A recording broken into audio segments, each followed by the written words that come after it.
Howdy, I'm Sadie Mae with the Awesome Orange, and this week we're back with another awesome build. Well, not really a build, we're going to be doing a furniture flip, or we're going to be upcycling this farmhouse bench into a more modern textured piece.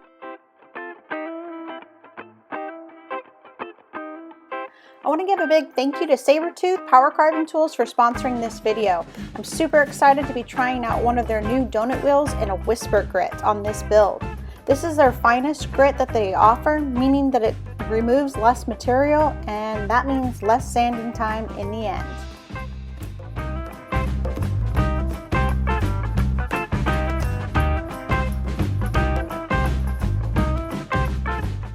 On this build, I also got myself this new dust scoop to help me try to contain some of the sawdust while I'm carving.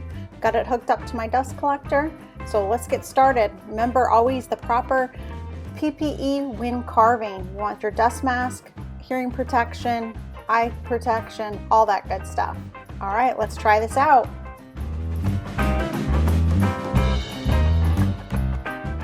Oh yeah, I like that, except the dust is flying away from the dust chute, so let's move this around a little bit to try to help it out.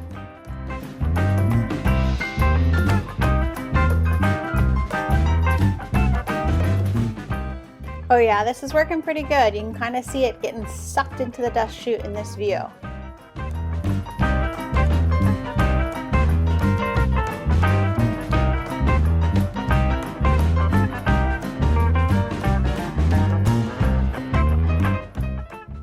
When I originally built this bench, I had finished it with some milk paint and wax, so it has a pretty thick coating on it that we're removing with this texture here.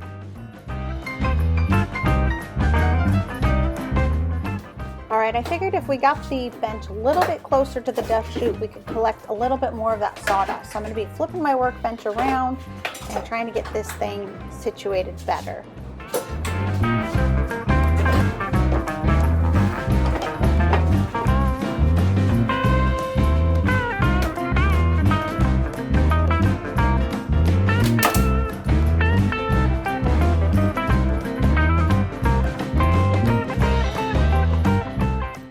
Let's get back to some carving.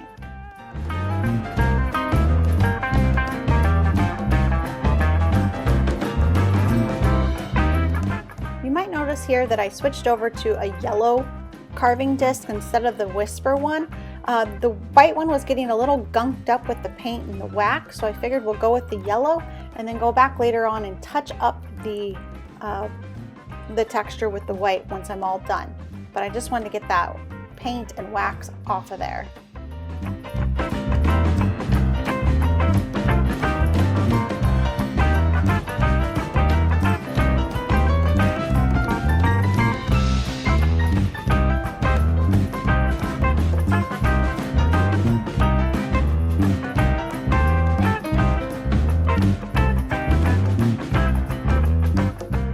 My new planer is coming in super handy, not as a wood planer, but as a stand to hold my dust scoop.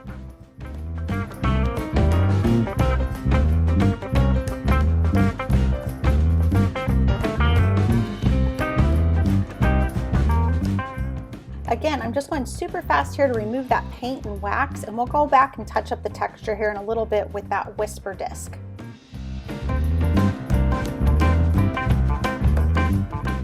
But first, there are some little nooks and crannies where I couldn't reach with the discs, and I'm going to try a few other bits here. First, I'm trying this bullnose bit, but it does seem to be too wide and won't get into those grooves. So I end up switching over to another coarse grit, really long and skinny burr that I don't know the name of, but I'll have it in the description box below, that worked out perfectly getting the rest of the little paint out of this bench. Then I went back over the whole entire bench with that whisper disc to make sure that the texture was good and liked everything. Then sanding. Sanding was pretty much just to smooth over any rough edges. I'm not going to try to get out every little carving mark on here, just get it smooth to the touch. And then next up was finishing. And let me just tell you, I went on a journey trying to figure out how to finish this bench. It's made out of fur, so it does have a red hue to it. So my first thought was, let's go ahead and bleach the wood. I've never bleached wood before, so I thought this would be a fun process. Oh yeah, and did I mention that this bench is heavy? I'm using a 2-part bleach. Basically, you just mix the 2 ingredients together and brush it onto the wood. You do this with 2 coats, like I think it was 20 minutes in between, and then the next day you go ahead and brush it off with some water to stop the bleaching process.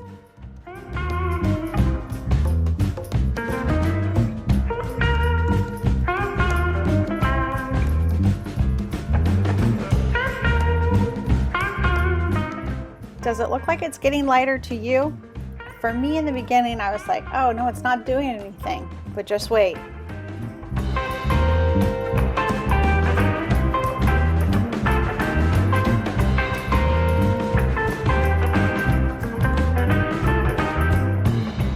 It definitely lightened the wood. This was after the 2nd coat. And then the next morning it was even whiter. This is me putting on the water to neutralize that bleach. So the next step was, how do I seal this bench? I thought of a million different ways. I tested some clear wax on it and thought it looked pretty good. So I went ahead and waxed the entire thing, but in the end I wasn't happy because it seemed like it brought out some yellows or oranges in the piece, and it just wasn't exactly what I wanted. So this is where the journey continues.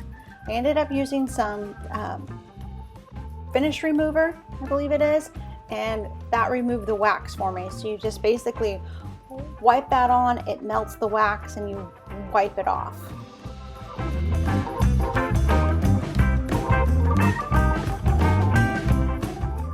Then my last ditch effort to save this piece was to stain it with some white water-based stain. I like this because it helped hide some of the strong grain of the fur. Then after a couple coats of a matte water-based polyurethane, I have a completed bench. Though it was a journey to get this finished, I absolutely love how it came out. I'd love to hear what you think in the comments below. And if you like this video, please make sure to hit that thumbs up button and that you're subscribed to my channel for more awesome builds. And until next time, remember, build loud, build wild, and have an awesome day.